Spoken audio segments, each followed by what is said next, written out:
Good afternoon বন্ধুরা, চলে এসেছি খাবার নিয়ে। এখন বাজে 3:20। তা আজকে আমার খাবারে আছে এটা ঢ্যাঁড়স আলু ভাজা, আর এটা হচ্ছে দোকান থেকে আলু ভাজা। এই আলু ভাজাটা হেভি টেস্টি, এটা নিয়ে আসা হয়, মশলা দিয়ে ভেজে দেয় এটা আলু ভাজা। আর আছে চিংড়ি মাছ, মেথি চিংড়ি, দই।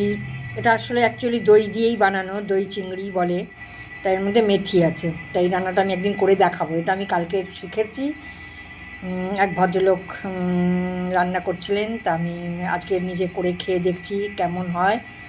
যদি ভালো হয় তাহলে আমি এটা রেসিপিটা দেব, ঠিক আছে।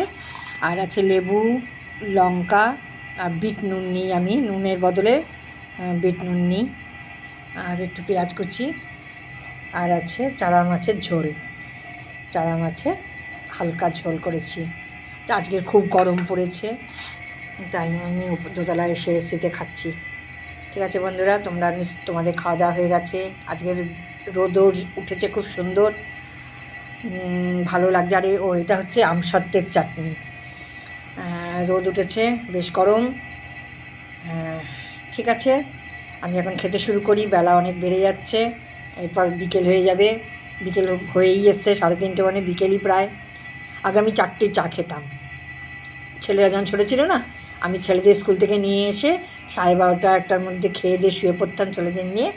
আবার বিকেল ঠিক 4টের সময় আমি চা খেতাম, একদম ঘড়ি ধরে 4টে।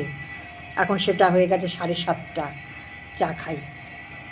তা যাই হোক, চেঞ্জ হয় মানুষের জীবনে, সব কিছুই চেঞ্জ হতে থাকে, প্রতিনিয়তই চেঞ্জ হয়। তারা তোমরা ভালো থেকো, সবাই পাশে থেকো, লাইক দিও।